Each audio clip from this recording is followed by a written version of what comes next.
안녕하세요, 여러분. 인문예술 감성지능 8주차 수업을 시작하도록 하겠습니다. 8주차에는요, 여러분 지금까지 저랑 했었던 학습 내용을 다시 살펴보는 시간 가지고요. 그리고 시험 공부를 할 수 있는 시간 제가 드리는 것으로 8주차를 구성하였습니다. 네, 자, 8주차 첫 번째 시간은 여러분 1주, 2주, 3주차에 살펴보았던 학습 내용을 리뷰해 보겠습니다. 자, 지금까지 우리가 살펴보았던 내용 중에서는 우리가 정신적으로 건강하다라는 것의 의미는 어떤 의미들이 있었는지 살펴보았습니다. 그 내용 중에서는 정신 건강은 정신적으로 문제가 없는 어떤 소극적인 의미와 바람직한 인간관계를 유지하고 환경에 적응하여 역경에 대처할 수 있는 상태라는 적극적 의미도 가진다라는 거 살펴보았습니다.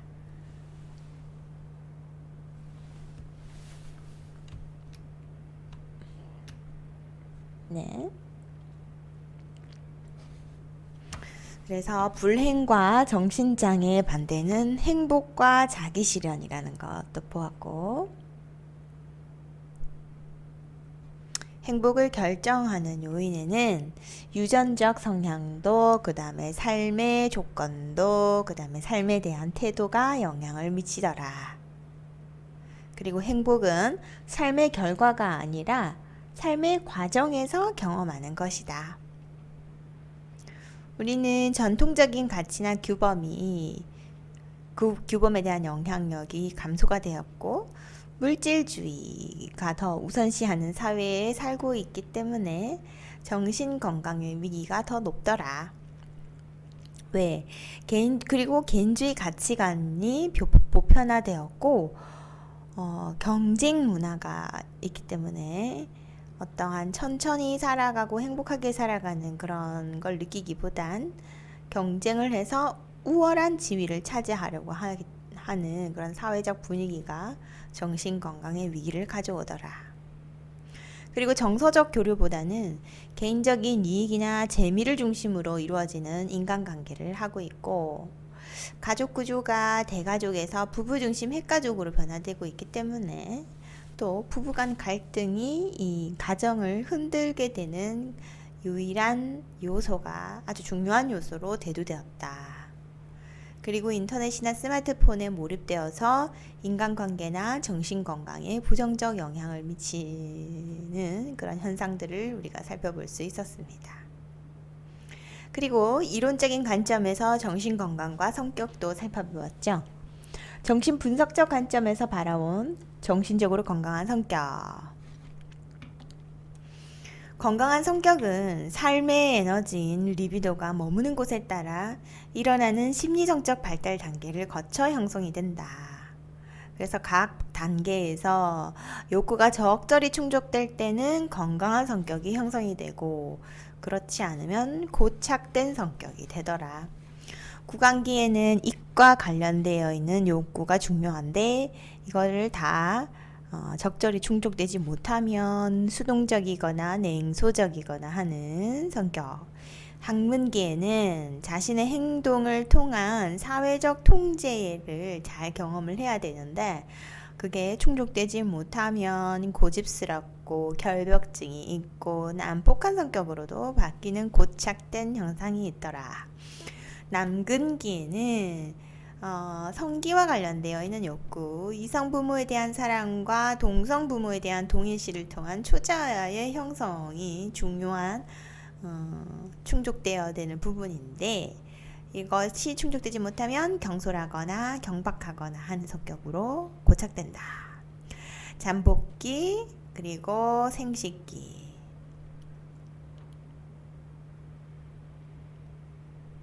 그래서 프로이드의 정신분석적 관점에 따르면 정신적으로 건강한 성격을 가진 사람은 건강한 자아를 형성을 해서 원초와의 욕망을 받아들일 수 있는 방식으로 충족시킬 수 있고 초자아의 과도한 억제를 현실에 맞게 충족시킬 수 있는 사람이다. 심리와 사회적 관점에서 봅시다. 정신분석적에서 보았다면 심리사회적 관점에서 본 정신적으로 건강한 성격은 에릭슨 발달 이론의 근거에서 살펴볼 수 있습니다. 모든 인간의 발달 전 생애에 거친 심리사회적 위기를 어떻게 극복했는지가 중요한데 심리사회적 위기는 긍정적 요소와 부정적 요소가 있다.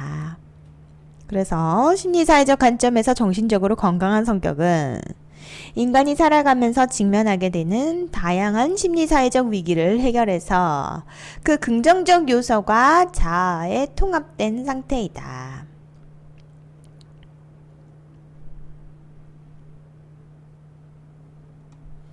에릭슨 발달 단계 한번 볼까요? 명세에서 1세, 신뢰감 대 불신, 위기. 이때는 유아는 엄마를 통해 외부 세계에 대한 믿음과 자신에 대한 믿음을 갖거나 불신하게 된다. 자율성 대 수치와 회의.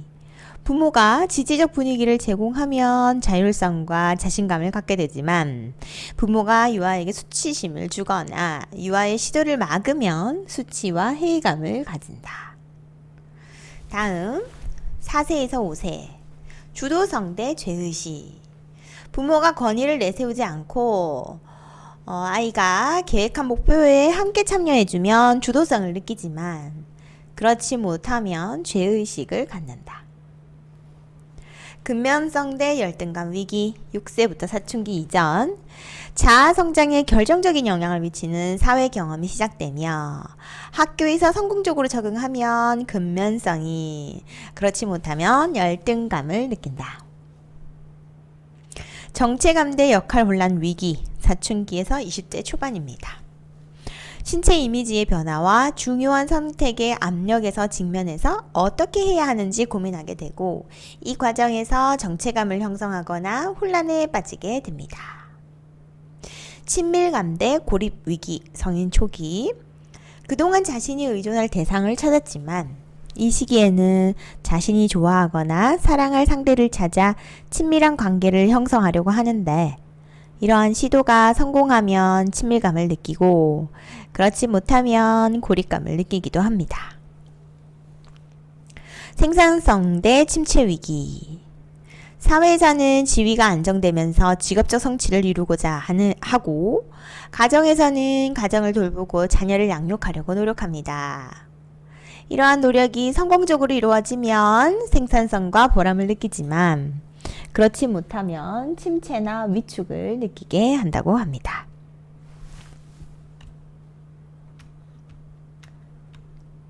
다음 통합 대 절망 위기. 노년기입니다. 자신의 인생을 되돌아보는 과정에서 이만하면 잘 살았다고 느낀다면 통합감을 느끼게 되지만 그렇지 못하면 절망감을 느끼게 된다고 합니다. 그리고 행동주의적 관점에서 바라본 정신적으로 건강한 성격도 우리가 보았습니다. 행동주의적 관점에서는 자신이 속해 있는 사회에서 요구되는 바람직한 행동을 배우거나 모방해서 자신의 행동을 긍정적으로 조절하여 사회에 잘 적응하는 사람이다.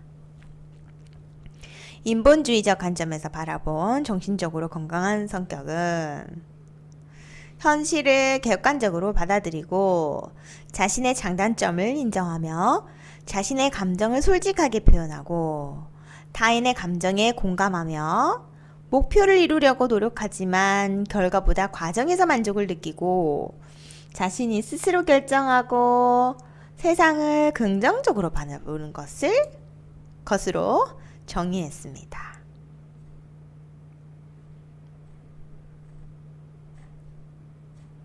자, 건강성의 기준은 다음과 같은 특징들이 있었죠. 기억나시죠? 네. 안정되고 균형 잡힌 성격, 자신에 대한 이해와 수용, 신뢰에 근거한 인간관계와 사회적 역할을 수행, 잠재력의 실현과 사회적 공헌과 같은 특징이 있었습니다. 자, 그리고 2장 스트레스 원인에서는 스트레스의 원인, 어떤 특징을 가지고 있는지, 또 어떻게 받아들여야 하는지 체크도 해보았고요. 우리 한국인의 스트레스는 다음과 같은 발달 단계에서 이러한 스트레스가 있더라.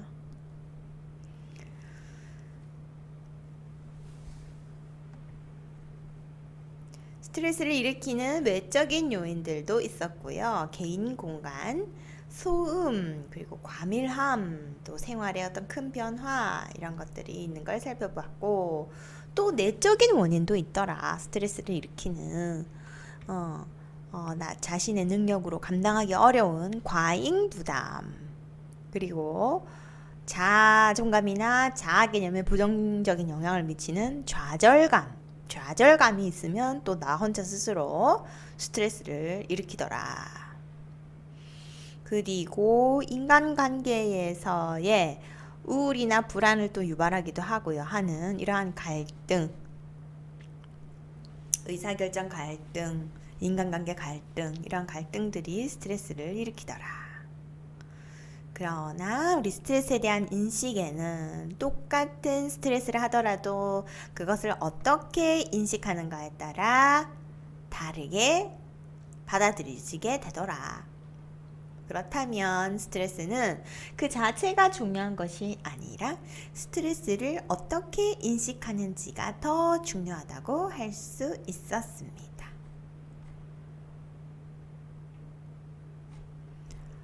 그리고 성격 특성상 또 경쟁적 성격 특성에서 A형 성격을 프리드먼과 로젠먼의 관상성 심장병 연구에서 근거한 어떤 성격을 파악하는 활동들도 해보았는데요. 민감한 성격이라든지 비관적인 성격이라든지 이러한 성격에 따라서도 스트레스를 받아들이는 게 다르더라. 네. 2장에서는 그렇게 살펴보았고 3장에서는 스트레스에 대한 반응을 설명하는 이론들도 살펴보았습니다. 그래서 일반적 증후군은 경고기, 저항기, 소진기에서 각 단계별의 어떤 스트레스를 받아들이는 게 있고 이 단계에 따라서도 질병이 발생하는 것도 다르고 또 소진이 되기도 하더라. 당연히 스트레스를 계속 받게 되면 경고기보다는 저항기를 지나 소진기에 더 소진을 하게 되는 거겠죠. 그리고 또 보십시오. 시간이 지나면 또 항상성을 회복하기도 합니다. 그래서 경고기에는 다음과 같은 특성이 있었고 저항기에도 이러한 특성이 있었고 코티솔, 티로신 같은 스트레스 호르몬이 분비된다. 그다음에 소진기에는 이미 나는 고갈되었다. 그리고 상호작용 이론. 라자러스라는 학자가 스트레스는 내 생각에 달려있다라고 해서 스트레스를 유발하는 사건 자체보다는 어떤 사건에 대한 개인의 평가가 더 중요하더라. 그래서 이 스트레스 반응은 우리가 사건을 해롭거나 위협적으로 평가했을 때 스트레스가 되더라. 그래서 1차적인 평가를 하고 그 다음에 2차적인 평가를 하는데 1차적인 평가에서는 어떤 사건이 발생했을 때 우리는 그것이 긍정적인지 스트레스 것인지 무관하게 그냥 일단 평가하게 됩니다. 예를 들어 눈이 오는 사건은 운전자에게 스트레스만 지하철로 출근하는 사람에게는 무관한 것이죠. 그래서 모든 상황이 다 똑같이 스트레스를 다가오는 건 아니고 사건이 발생했을 때 나한테 그게 긍정적인지 스트레스적인지 또는 무관한 것인지 이렇게 세 가지로 평가를 하게 되더라. 그리고 또 이런 스트레스적인 사건이 유발한 해로움이나 위협, 도전을 자신이 얼마나 잘 대처할 수 있을지 스스로에게 묻는 과정에서 2차 평가를 하게 됩니다. 내가 할 수 있는 선택은 어떤 것들이 있을까? 이 방법이 문제를 해결할 가능성은 얼마나 될까라고 스스로에게 묻는 거죠. 그래서 스트레스에 대한 대처를 위한 전략은 건강과 에너지, 긍정적 신념, 문제 해결 기술, 사회적 기술, 물질적 자원, 이런 것들이 스트레스를 대처하기 위한 자원이 됩니다. 그리고 스트레스가 우리 몸에 미치는 부정적 영향들에 대해서도 했습니다. 우리 몸은 부신해서 교감신경계를 활성화하고 스트레스 호르몬을 분비시켜서 스트레스에 대응합니다. 교감신경계는 스트레스에 대응하고 부교감신경계는 스트레스 반응을 줄여서 신체의 안정성을 유지합니다. 그와 관련한 신체적인 증상으로 두통, 감기, 심장병, 암 등이 있었습니다. 그리고 스트레스가 우리 정서에 미치는 영향도 있었고요. 크게 분노, 불안, 우울 세 가지 차원에서 볼 수 있었고, 거기에 우리가 정서 표현하기, 적절하게 정서 표현하는 것이 중요하다는 것도 알 수 있었습니다. 또한 스트레스를 받게 되면 인지 기능이 저하되기도 하고 또 수행 능력이 떨어지기도 하고 하는 그런 인지에 영향도 미치고, 그 다음에 내가 가진 강한 성격을 가진 사람, 약한 성격을 가진 사람으로 구분할 수 있는 강인성, 그리고 지각된 통제감. 스트레스 상황을 자신의 노력으로 해결할 수 있다고 생각하면 그렇지 않은 경우에 비해서 스트레스를 덜 느끼게 된다라는 지각된 통제감도 영향을 미치고, 그 다음에는 사회적 지지. 누군가로부터 도움을 얻을 수 있다고 생각하면 스트레스를 덜 느끼게 된다라는 거죠. 네, 이렇게 해서 1장, 2장, 3장의 내용을 살펴보았습니다.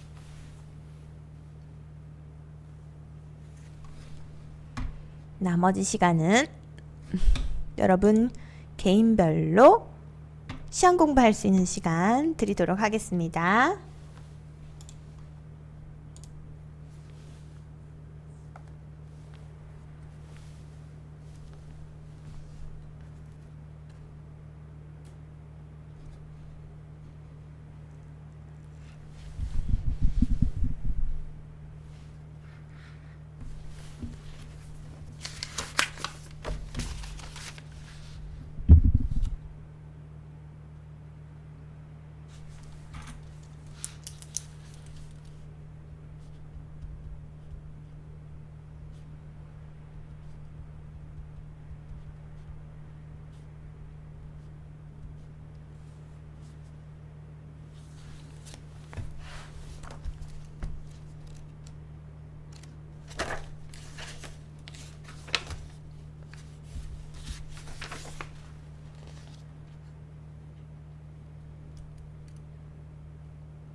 네, 8주차 첫 번째 강의 시간 여기까지 하도록 하겠습니다. 수고하셨습니다.